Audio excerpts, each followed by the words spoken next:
दोस्तों, चाहत की एक और अपडेट निकल के सामने आ रही है जिसमें वो फिर से किसी न किसी पे पर्सनल अटैक करने की कोशिश कर रही है। अभी उससे पहले विविन और अविनाश पे थी। अब उसने अपना टारगेट बदल के कशिश को, रजत को और यामिनी को किया है। आपने देखा होगा कल के एपिसोड में भी यामिनी को टारगेट किया, चाहे वो स्क्रिप्टेड लड़ाई थी, लेकिन यामिनी से अब बढ़ के जो खबर आ रही है, अपडेट आ रही है, उसमें उसने कशिश को टारगेट बनाया है और कशिश के साथ साथ रजत को भी टारगेट बनाया है। अभी अभी टाइम गॉड वाला जो टास्क हुआ है घर के अंदर लाइव में, उसमें देखा ये गया है कि ये उसको कुत्ता पुत्ता ये सब बोल रही है।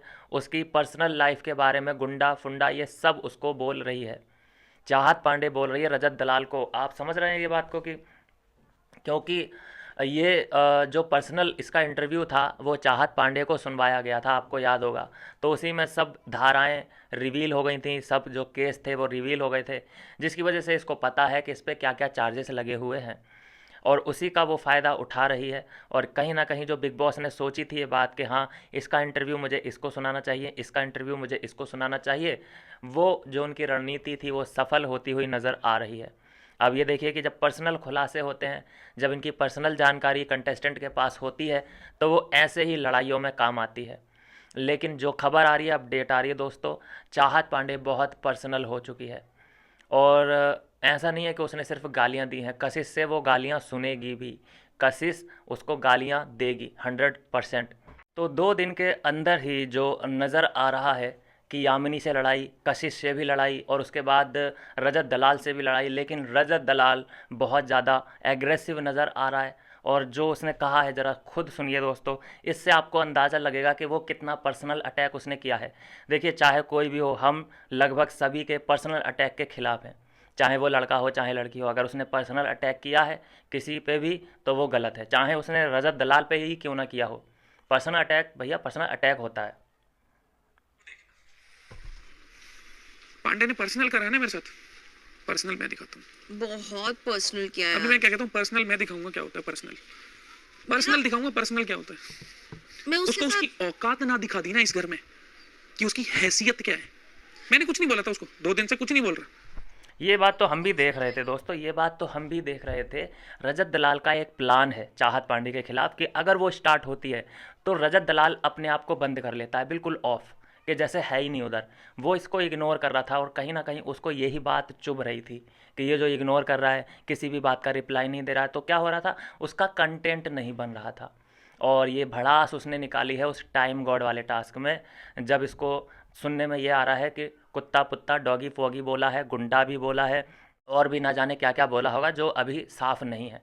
और इतना तो बात पक्की है कि इसके जो केस चल रहे हैं बाहर, पर्सनल लाइफ में जो उथल पुथल चल रही है, उसका जिक्र तो ज़रूर ही किया होगा चाहत पांडे ने। तो देखिए कितना अब फ़र्क आ चुका है चाहत पांडे के गेम में कि वो नकली गेम दिखाने के लिए, स्क्रिप्टेड लड़ाई करने के लिए कहाँ तक जा चुकी है। अगर मान लीजिए कि वो नॉमिनेट नहीं होती इस हफ्ते, मान लीजिए कि वो नॉमिनेट नहीं होती, तो क्या वो लड़ती?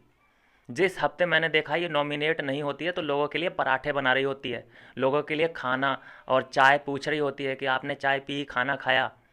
बहुत ही नकली औरत है, नकली लड़की है। इसका स्टाफ है जो बाहर, इसका मेकअप आर्टिस्ट का जो स्टाफ है, वो कहता नज़र आया था एक इंटरव्यू में। एक वीडियो लीक हो गई थी उनकी कि भाई इससे ज़्यादा गंदी लड़की हमने नहीं देखी अपने करियर में। ये बहुत परेशान करती है मेकअप आर्टिस्ट को, उन्हें बहुत बदतमीज़ी से तो बात करती है।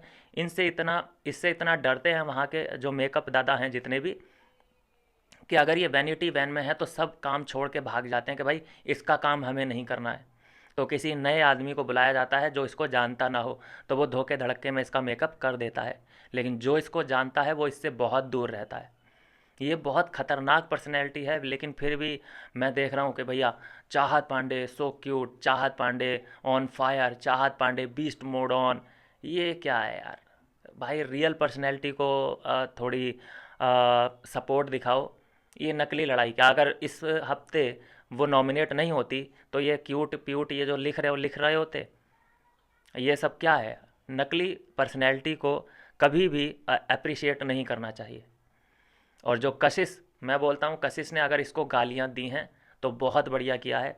देखना पड़ेगा कशिश, अगर देखो कशिश कशिश यहाँ पे कोई अपनी इमेज क्लियर करने नहीं आई है। उसकी इमेज वैसी है जैसे पुनीत सुपरस्टार की। जैसे पुनीत को कोई फ़र्क नहीं पड़ता उसकी इमेज कितनी भी गंदी हो जाए, वैसे ही कशिश को कोई फ़र्क नहीं पड़ता उसकी इमेज कितनी गंदी हो जाए। इतना ज़रूर मैंने देखा है कि वो किसी का भी सुन के नहीं लेती है। अगर किसी ने उसके ऊपर, चाहे उसका वो दिग्विजय ही क्यों ना हो, चाहे रजत दलाल ही क्यों ना हो, अगर कोई कशिश के ऊपर चढ़ने की कोशिश करता है तो वो 2 थप्पड़ मार के उसी वक्त नीचे उसको औकात उसकी दिखा सकती है। और इस बार देखना होगा कि कशिश से लंबी लड़ाई चलेगी चाहत की या फिर रजत दलाल से, क्योंकि दोनों ही डेंजरस हैं। लंबी लड़ाई कशिश से तो नहीं चला सकती जहाँ तक मुझे आइडिया लग रहा है, क्योंकि लड़की से लड़ेगी तो ज़्यादा हाइप नहीं मिलेगी। लड़कों से लड़ेगी तभी हाइप मिलेगी कि अरे तुम एक लड़की से लड़ रहे हो, अच्छा तुम में बस यही ताकत है, यही पहलवानी है, एक लड़की से लड़ रहे हो। ये भी कार्ड खेलने को मिल सकता है लड़कों के खिलाफ अगर लड़ेगी तो। बहुत इरिटेटिंग पर्सनैलिटी है दोस्तों, बहुत ही ज़्यादा। तो जो अपडेट निकल के सामने आया है ये वही टाइम गॉड वाला टास्क है, जिसमें अब खुलासे हो रहे हैं कि टास्क किसी और का, टाइम गॉड का दावेदार कोई और है, लेकिन ये दूर से ही अपने मज़े मज़े में किसी को गुंडा बोल रही है, किसी को कुत्ता बोल रही है, किसी को पलटू दलाल बोल रही है। ये अपने मज़े में है, अपनी फुटेज बना रही है उधर बोल बोल के। इसका क्या मतलब है? चलिए खैर जो भी है, आज क्लियर हो जाएगा कि कहाँ पे किसकी क्या गलती थी। हालांकि हमें क्लियर दिखाई दे रहा है कि ये बज रही थी, कल से ही ये चाह रही थी कुछ ना कुछ हो, और वैसा ही हो चुका है। और आज रात के एपिसोड में सब क्लियर हो जाएगा कि किसने किसको डोमिनेट किया है। मिलता हूँ नेक्स्ट वीडियो में नई अपडेट के साथ।